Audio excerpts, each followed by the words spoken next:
37 ইমরান সাহেব মাইক ধরছে, 9:35 উনি বিদায় নিয়ে গেছে। আমি আজকে উনি যে আলোচনা করছেন সত্যিকারই অন্তর থেকে বলছি যে ইমরান হোসেন ফারুকের সাহেব আলোচনাটা খুব চমৎকার এবং খুবই হৃদয় বিদারক, আমার কাছে খুব ভালো লাগছে। কিন্তু এত অল্প সময় কি ওয়াজ করা যায়? আমি তো ঘড়ির কাটা, কারণ আমি জানি যে উনি 8টা উঠবেন, ওনাকে মাইক দেওয়া হয়েছে 8:37 আর উনি নেমে গেছে 9:35। তো কি ওয়াজ করবো বলেন? এই জন্য টাইমের দিকে খেয়াল রাখলে একটু ভালো হবে। কারণ যে বক্তার ওয়াজ ভালো হয় সে যদি 2 ঘন্টা ওয়াজ করে এরপরে জনগণ আরো করেন কথা কয় কি কয় না।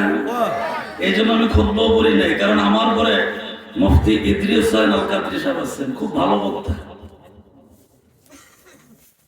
এই জন্য আমি অনুরোধ করব, যেহেতু আপনার সময় আমার আপন মানুষ, আপনার টাইমের দিকে খেয়াল করে, যেহেতু বক্তা বেশি, সময়ের দিকে খেয়াল করে আপনারা মাহফিলটা পরিচালনা করবেন।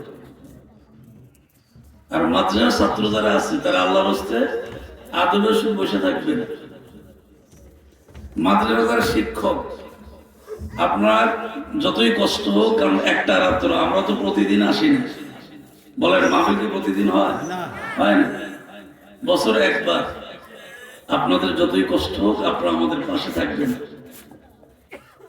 আপনারা খেয়াল করবেন কোনটা প্রয়োজন কোনটা প্রয়োজন না। কারণ মাহফিলের যিনি সভাপতি হাফেজ মুফতি মোহাম্মদ আল-আমিন হুসাইন হানাফি সাহেব, আমার জানা মতে উনি শারীরিকভাবে অসুস্থ, কিন্তু তারপরও কিন্তু উনি কষ্ট করে ধৈর্য ধরে মাগরিব থেকে শুরু করে এই পর্যন্ত আছেন এবং আখিরে মোনাজাত পর্যন্ত থাকবেন। আমার কথা দ্বারা কষ্ট হয়েছে মনে হয় নাকি? আমি আপনাদের মাদ্রাসা এবং মাহফিলের কল্যাণার্থে কথা বলছি।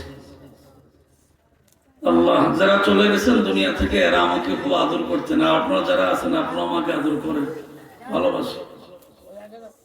আমাকে যখন আনতে গেলেন আমি তখন বলছি যে উনি মাত্র শুরু করছে, তো আমি কই যাই হুজুর কর্তৃপক্ষ তো পাঠাইছে আপনার নেওয়ার লেগে। এরপরও ওই যে ফিফলার মতন আইটি আইছি, আবার আমার ছেলের কাছে ফোন দিতে গিয়া কয়েক মিনিট রাস্তায় দাঁড়ায় রয়েছে। আল্লাহর রাস্তা আপনাদের কাছে আমার অনুরোধ থাকবে যে আপনারা টাইমের দিকে লক্ষ্য করে মাহফিলটা পরিচালনা করলে মাহফিলটা সুন্দর। যেমন মনে করেন এখন বাজে 9:43, কি ওয়াজটা করবো বলেন? এই দৃশ্য তো বাকি আছে,